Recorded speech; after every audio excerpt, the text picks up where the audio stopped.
The Ancient Archives, Semen Retention, Manuscript. 36 writings from the channel, 18 unreleased writings from the course, 54 chapters on semen retention. If you'd like to own a physical copy of the Ancient Archives, then this book is for you. Welcome. We now move on to the second tier of the iceberg, moving beyond the physical into the deeper realms of semen retention, covering the lesser-known concepts that are perhaps unheard of to non-retainers, yet still accessible and discussed by most. This video is for entertainment purposes only. If you are considering whether or not to start semen retention, keep in mind that this chart follows mainly the positive and neutral aspects, and it is recommended you look at all the research available before deciding to commence. Let's begin. Tier 2. Intelligence. The connection between intelligence and sexual energy conservation is well known among retainers. Many of the world's geniuses, such as inventor Nikola Tesla, renowned mathematician and astronomer Isaac Newton, Leonardo da Vinci, Beethoven, Aristotle, Plato, Pythagoras, and so on, were all celibate and sexually abstained with the understanding that it was conducive to good health, mind, and/or spirit. Newton went as far as to say, "I consider my greatest accomplishment to be lifelong celibacy." It has been said that the constituents in the brain are much like those in the semen, and for that reason an excess of activity in one area will come at the expense of the other. The reason semen retention is said to be good for the intellect is that the reproductive functions and the brain functions both require high levels of energy, and thus lowering expenditure in one area should positively affect the other. R. Bernard wrote, "The grey matter of the brain contains 17% lecithin, which is the essential and indispensable medium through which the higher intellectual processes manifest themselves. The greater the purity in which lecithin is found, the higher the intelligence of the animal, even in insects. In more recent studies, positive correlations between intelligence and semen quality were also found. As stated in the evolutionary theory of aging, your energies are not drawn from an infinite source. They are limited and must be shared with all your biological functions that require energy. Trade-offs and sacrifices will occur. This is why an excess in one area will come at a loss to the other. For this reason, if one wishes to increase the power of their intellectual faculties, then it is perhaps necessary to control or abstain from use of the sexual faculties. Human relations. A common occurrence that is said to happen on semen retention is that one's relations with other people begin to shift. Interactions feel more natural. Members of the opposite sex become more friendly, more respect is shown, and one often starts to drift away from their friendship circle. It was said often in the old books on restraint that refraining from the act was the key to manhood, and that excessive semen loss made men effeminate. A man with strong masculinity will attract women with strong femininity, and a diversion from this is a diversion from what makes man attractive to the opposite sex. Many old texts have written about the signs of masturbation being written all over the face, from the dark rings under the eyes to the lack of eye contact, unnatural expressions of guilt, loss of flesh, and an overall appearance of haggardness. These are negative signals that indicate a man's lack of sexual power, virility, and perhaps even fertility to potential suitors. Written in the 1900s on the topic of masturbators. They feel none of that manly confidence and gallant spirit and chaste delight in the presence of virtuous females, which stimulate young men to pursue the course of ennobling refinement and mature them for the social relations and enjoyment of life. And if by the kind offices of friends they are put forward into good society, they are continually oppressed, with shrinking embarrassment, which makes them feel as if they were out of their own element, and look forward to the time of retirement as the time of their release from an unpleasant situation. Conserving the sexual energies gives one the quality of an abundant life force, and this is conducive to good human relations. Often we come across people with this unmistakable energy. Whether it be called charm or aura, it is a feeling that this person is very much more alive than the usual being. A being with an abundance of life is naturally seen as attractive to others. We have an attraction towards life and an aversion towards death.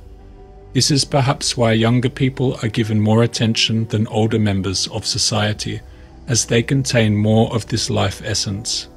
Remember, interactions with people are energy exchanges. We want to exchange our energies with the best sources available.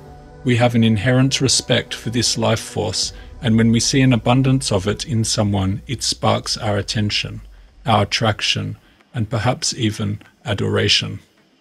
Conserving this sexual force can greatly alter the visceral reactions people feel about you. The quality of charm and naturalness can increase greatly over time on retention. It has been noted and talked about at length in testimonials by many practicing semen retention. Intuition. Intuition is the ability to understand things without the effort of conscious reasoning.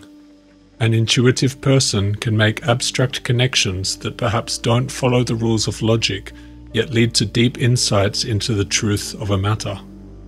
The depth of one's intuitive faculty varies from person to person. Intuition has been noted as the highest form of intelligence. The development of the intuitive faculty requires a heightened sensitivity of the senses. This comes from an abundant reserve of nerve energy supplied by nutrition, whilst not expending these energies in lustful pursuit. It is said that sexual excess and seminal losses can deplete the body of these nerve-nourishing constituents. R. Bernard wrote, "There is a remarkable similarity of chemical composition between the semen and the central nervous system, both being especially rich in lecithin, cholesterol, and phosphorus compounds, which would indicate that seminal emissions withdraw from the body substances necessary for the nutrition of nervous tissues." The reason why intuitive faculties seem to flourish on semen retention is perhaps due to the rich supply of nutrients afforded to the brain by the halting of reproductive activity. When the brain has a rich source of nourishment, it can pick up on more of the subtleties in the environment. Faint sounds, smells, visual changes, and cues. It becomes very attuned and sensitive to changes in the atmosphere, and from this heightened sensitivity springs the ability to see things at a much deeper level, to understand deeper insights into the thoughts, motivations, and actions of others. Sexual conservation attunes our mind to the subtle frequencies of the world, and as a result, our intuitive faculty strengthens. Attention. This has become a well-talked about topic in the retention community, and is often met by either strong agreement or suspicion and disbelief. Retainers have reported being approached by strangers more, by animals, and being stared at more in public. I think the first time I had heard about this, I too thought it was unbelievable and perhaps a placebo that they were experiencing. Though, in my own case, I experienced more attention in public. It could be perhaps due to an improved appearance and better signs of health, which make one appear more approachable. It is said that conserved sexual energy presents itself in the face: glowing skin, sharper eyes, thicker hair, and more natural expressions and movement. There is also evidence in studies that suggest people pay more attention to an attractive face and look at it for longer. This perhaps presents a connection between the improvement of appearance and the increased attention garnered by others whilst practicing semen retention. There is no direct evidence here, though it is more than reasonable to assume that if one is living in a way to enhance their health and beauty, people will respond more positively towards them.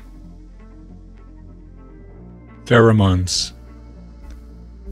There is an established connection between scent and sexual attraction.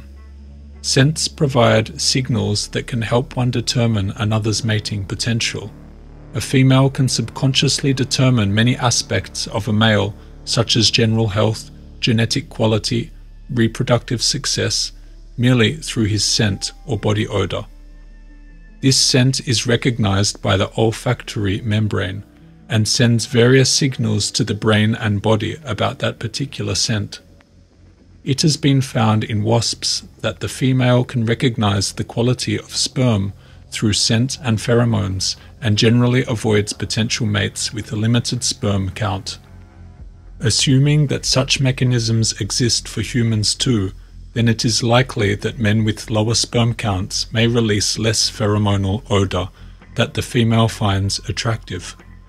In 1956, Lamps and Masters studied the sperm counts of men who frequently ejaculated and concluded a significant drop in sperm quantity, though not quality, of the frequently ejaculating males. If frequent ejaculation reduces sperm quantity and reduced quantity affects mate selection, then we could reasonably assume that masturbation reduces the strength or odor of pheromones. Furthermore, in types of fish it has been established that the spermine present in the semen acts as a pheromone, and that as semen is rich in spermine, the ejection of it from the body could perhaps reduce the potency of pheromones in the body, and as a result reduce a male's attractiveness to the opposite sex. As there is currently no established research on this connection between masturbation and pheromones, this remains just a theory. Charm. A charming man is said to possess a number of positive traits. These are commonly known as good eye contact, confidence, handsomeness, intellect, good voice, good posture, articulate with words, and a sharp wit. All of these mentioned traits are also frequently cited benefits of semen retention. Good eye contact comes from strong eyes. This connection was covered extensively in Tier 1. Confidence comes from a strong will and abundance of energy, which are very much associated with those retaining sexual energy. Good voice is said to be due to the testosterone increase on retention. Good posture is another cited benefit, and although there is not research on masturbation affecting posture, there are numerous examples by Tissot of patients experiencing lower back pains and affected posture as a result of excessive emissions. The retainer is also said to become more witty and able to articulate themselves to a higher degree. When the energetic resources are in abundance and the brain and nerves have enough nourishment, all the bodily systems become more attuned and are able to function at a higher level. The senses all become more sensitive. All such developments form the makings of a charming man. Anxiety gone. When releasing semen frequently, the sexual energies are in a constant cycle of use and renewal, and thus the body and its organs and systems can receive only limited amounts to carry out their functions. Because of this deficiency, the body cannot operate at an optimal level and becomes sluggish. The body is in an energetic deficit. Much the same happens on nights when one is unable to get the proper amount of rest. The body is burdened the next day, and depending on age and level of vitality, the burden can be extremely hard to bear. Written in the 1800s. Every glance at a female form excites desire. Anxiety, repentance, shame, and despair of any remedy for the evil make the painful state of such a man complete. His whole life is a series of secret reproaches, distressing feelings, self-deserved weakness, indecision, and weariness of life. The burden carried whilst losing semen is the benefit gained whilst retaining semen. The body becomes light and flexible. One's vital force becomes stronger and his overall energy increases. feelings of anxiety are soon replaced with feelings of energy and confidence. Guilt and shame caused by this practice dissipate. As one is retaining, they are acting more pure and moral. These physical manifestations carry over into the mental, and one begins to feel more pure and moral, less corrupted and less shameful.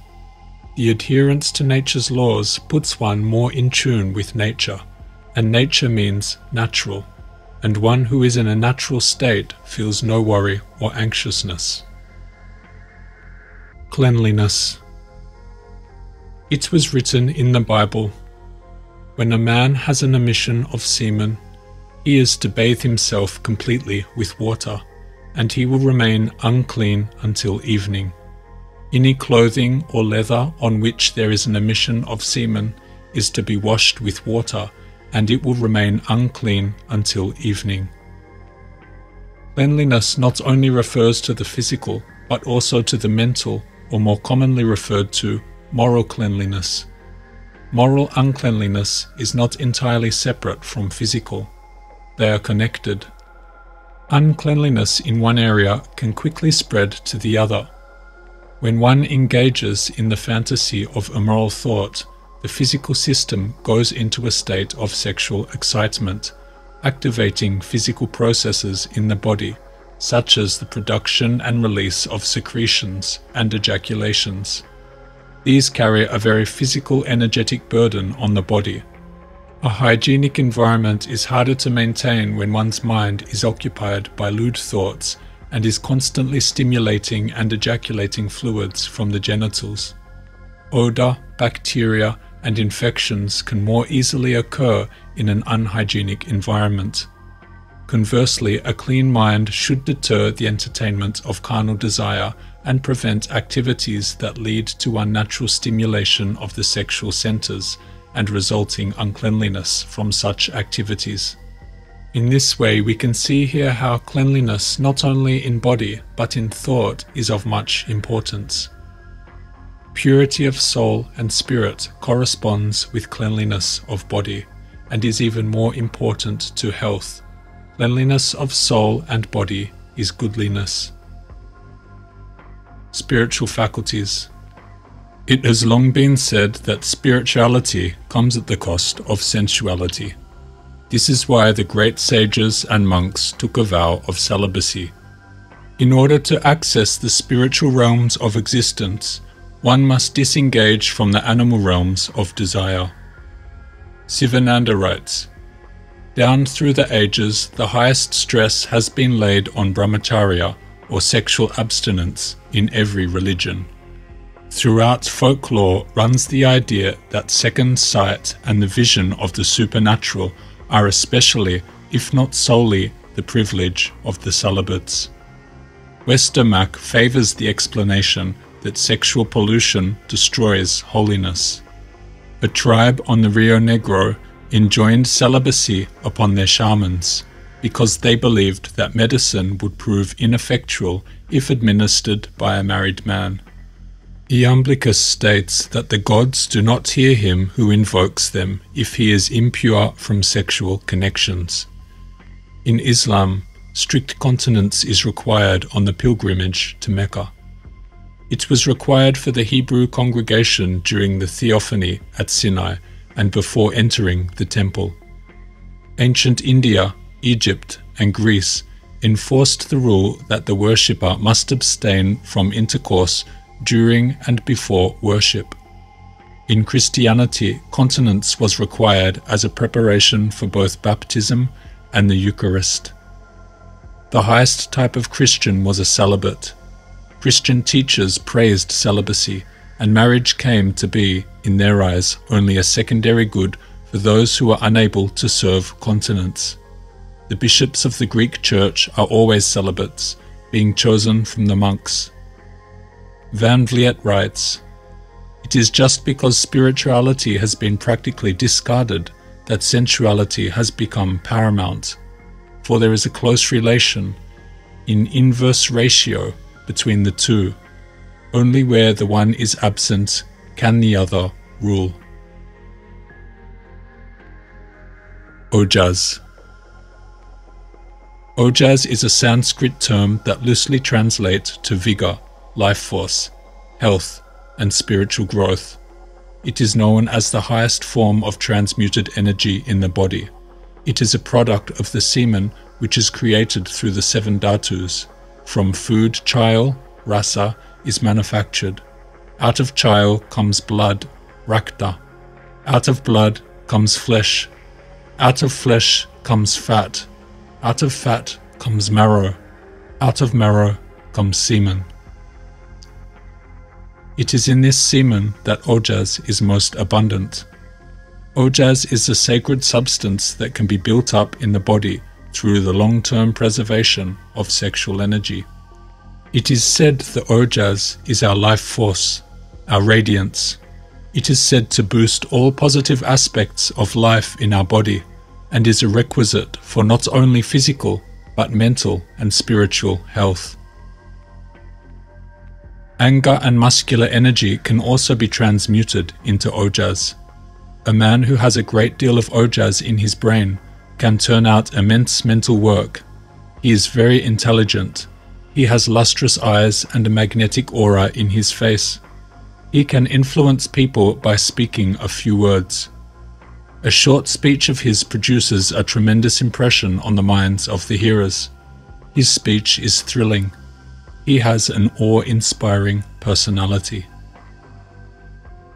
Vivekananda writes, "The great sexual force raised from animal action and sent upward to the great dynamo of the human system, the brain, and there stored up, becomes Ojas or spiritual force. All good thought, all prayer, resolves a part of that animal energy into Ojas and helps to give us spiritual power. This Ojas is the real man, and in human beings alone it is possible for this storage of Ojas to be accomplished. One in whom the whole animal sex force has been transformed into Ojas is a god. He speaks with power, and his words regenerate the world." Karma. Karma, cause and effect, and the consequences for sin are concepts that have existed since ancient times. In Galatians it is written, "You will always harvest what you plant." Those who live only to satisfy their own sinful nature will harvest decay and death from that sinful nature. But those who live to please the Spirit will harvest everlasting life from the Spirit. For any man that has long practiced masturbation should have at the very least a simple understanding of how such a practice can negatively influence his life. The violation of nature's laws of procreation. The process of wasting energy unnaturally causes an unnatural result in one's life. Others may even sense this quality of unnaturalness during interactions. It is the result of a lack of vitality from the activity of wasting one's seed. This is the process of cause and effect, and it is one of nature's laws that has been known since ancient times. Everything comes from something else. This law permeates life. This concept of karma originated from the Hindu and Buddhist religions, coming from the Sanskrit language some 3,500 years before. Does the following quote not aptly describe the consequences of this destructive deed? "Sow an act, and you will reap a habit. Sow a habit, and you will reap a destiny, because habits build character. This is the sequence: an act, a habit, a character, and a destiny." You are the creator of yourself. What you make yourself to be now, you will be in the future. What you are now is precisely the result of the thoughts and actions you took in the past. What you sow, you shall reap. This comes to a fundamental truth that one who is engaging in sexual vice must realize. Your current hedonistic pleasures are shaping your future self. The constant withdrawal of physical energy from the body will, over time, change your form and ultimately your destiny. What you think and what you practice is what you will become. Think lewd thoughts and you will become a lewd man. Waste energy and you will become a wasted man.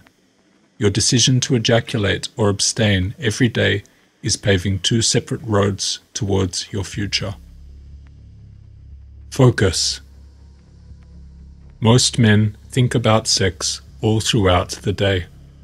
Some less than others, some excessively more than others, but all in all, we could assume that these impulsive thoughts are universal among men.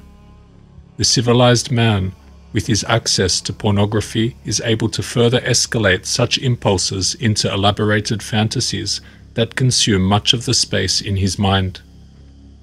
If the occupation of sensual thoughts takes precedence in the mind, then all other thoughts will lose potency, as the mind is drawing from a limited supply of nervous energy to think. It is thought that thinking requires phosphorus, a constituent present in the body. Bernard writes, Dr. Evans, an English physiologist, has presented the idea that thinking is merely a phase of phosphorus metabolism in the brain.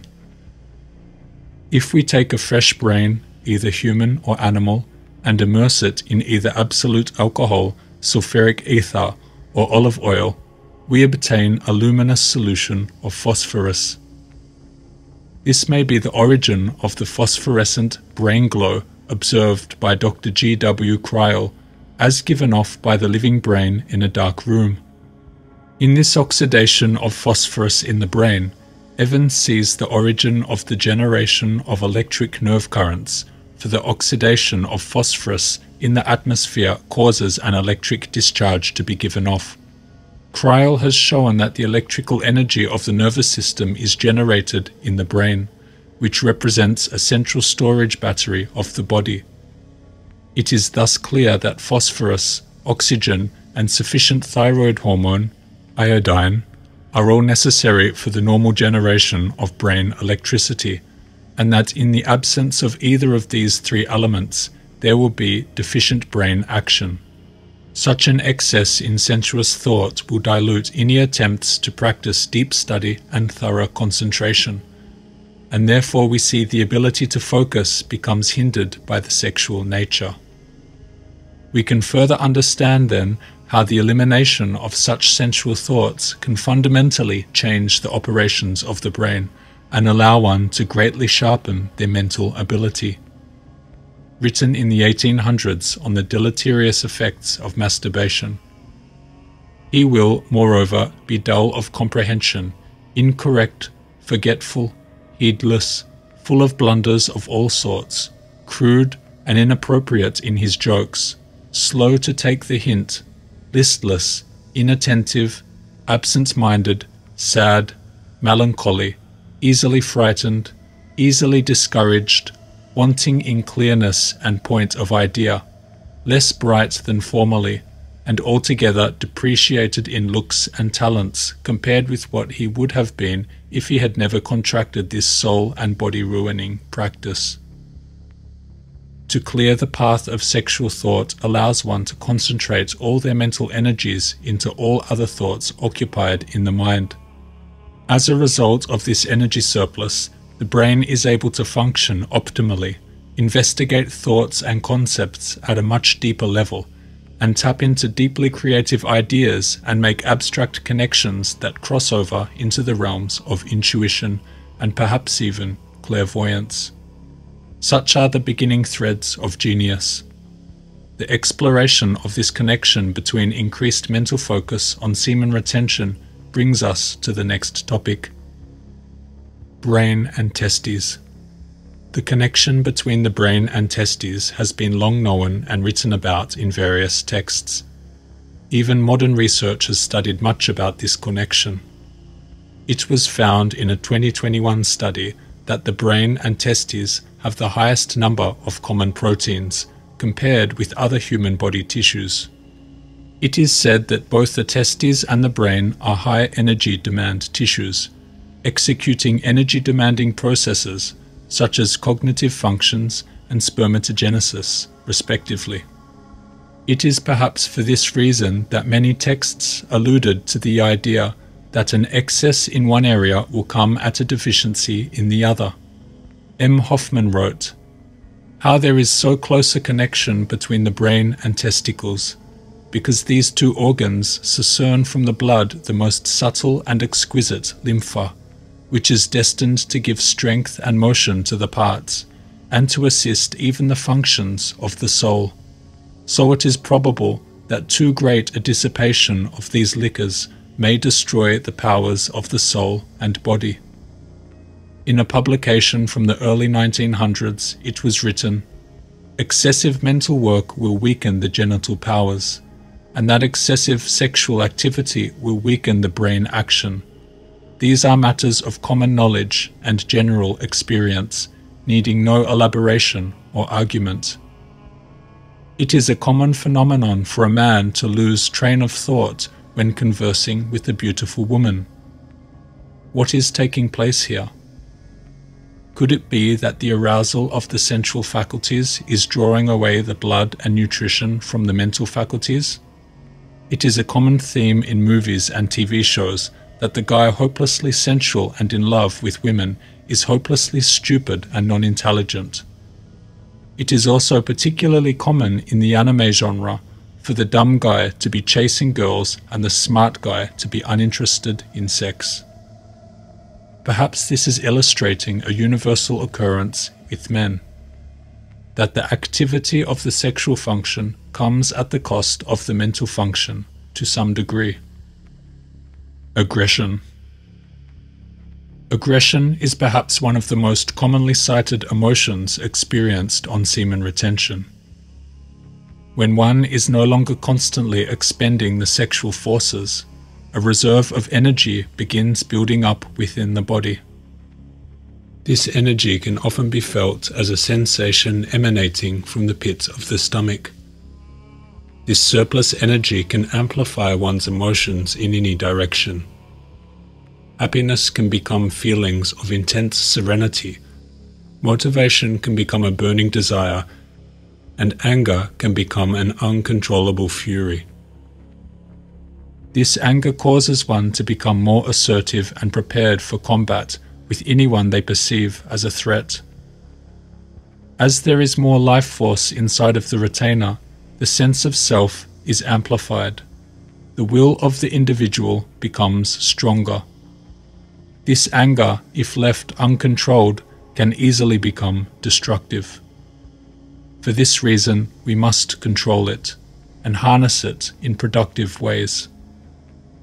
This anger is an energy, and in order to dissipate it, we must use up this energy. Adequate physical and mental work is perhaps the best way. Cardiovascular exercise that burns up much energy, such as walking and running, are also good. Engaging in deep mental work daily will also help use up this surplus energy.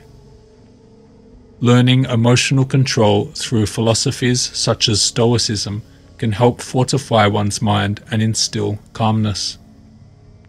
This desire for sex can easily become transformed into anger, but from anger it can be transmuted into motivation and cause one to become highly productive. Remember that surplus energy is amplifying your previous inclinations of thought. Anthropologist J.D. Unwin deeply studied primitive cultures that practiced monogamy and sexual abstinence, and those that didn't. Through his research of 86 civilizations, he discovered that cultures that preserved their sexual energies were more productive, more civilized, had more social energy, yet also displayed more aggressive and dominant behavior. It appears that all of these above energies are really two sides of the same coin. And if harnessed correctly, this aggression one accumulates on semen retention can be the catalyst for great personal transformation. It is a secret to success. Eloquence. Semen retention gives more weight to your words. It makes you more convincing in arguments and more articulate in speech. It improves your ability to express ideas in a compelling way. finding the right choice and methods of delivery. This is about verbal modulation, articulation, and expression. These skills are cerebral, and thus nourishment of the cerebral should optimize their function. The reason these areas of speech improve on semen retention is perhaps due to the surplus energy the brain has at its disposal to invest in these nerve centers. Just as a computer with less RAM will carry out processes less optimally, so too will a brain with less nerve energy at its disposal perform suboptimally in comparison to a well-nourished brain. This surplus of brain energy allows us to communicate with greater precision, to see subtleties in conversations and social cues in our companion and modulate the conversation in the best and smoothest way possible based on those cues. The competence one gains from this improvement in language ability has a very positive effect on the way in which one is socially perceived. A competent speaker who can express themselves clearly with well understood logic and language is respected by others, whether that be in the workplace or as a friend or ally. Such a developed skill markedly improves the capabilities and perceived competence of the speaker, all of which will carry a positive influence into one's life and relations. Sexual transmutation. Sexual transmutation is the transformative process of converting sexual energy into productive energy. The energy one saves from retaining their seed is said to become a powerful energy that can be utilized into many other areas of life. It fills one with motivation, a sense of purpose, and a desire to succeed. It injects life force into the individual. It makes one feel alive again. In Atkinson's book, Dr. Stockham says, "Physicists have demonstrated with incontrovertible facts that it is eminently healthy to conserve the vital principle. The seminal secretion has a wonderfully immanent value, and, if retained, is absorbed into the system and adds enormously to man's magnetic, mental, and spiritual force. In ordinary married life, this force is constantly being wasted. Other things being equal, the man who wisely conserves is improved in concentrated mental and physical power and effectiveness. Like a Daniel amid his companions, he builds and constructs. He is the organizer and executive head of industries. He is the orator and the inventor. He is the leader of great movements, because his power is drawn from an inexhaustible storage battery. Although woman has not the sperm to conserve, yet equally with man she has the thrilling potency of sex, that, when well directed, heals sensitive nerves, vitalizes the blood, and restores tissue." In Atkinson's book, Newton says, "This element, when retained in the system, may be coined into our new thoughts, perhaps new inventions, grand conceptions of the true, the beautiful, the useful, or into fresh emotions of joy and impulses of kindness and blessing to all around. This is, in fact, but another department of procreation. It is the procreation of thoughts, ideas, feelings of goodwill, intuitions of truth. That is, it is the procreation on the mental and spiritual planes, instead of on the physical plane. It is just as really a part of the generative function as is the begetting of physical offspring. This latent power that is ignited in the individual who retains is well known among other cultures and has been said to be the key to spiritual enlightenment." Sivananda states, "If the sexual energy is transmuted into ojas or spiritual energy by pure thoughts, it is called sex sublimation in Western psychology. Just as metals and chemicals are purified by heating, so also the sexual energy is purified and changed into divine energy. This is why spiritual leaders practice celibacy, and why they can develop such a whirlwind of force to affect millions. It is their celibacy that fills them with vitality and life force. If you wish to make great progress in this world, you need to follow the laws of nature, and one of the most important laws is that of the procreative faculty. The exhaustive activity of sex should only be used for the procreation of children.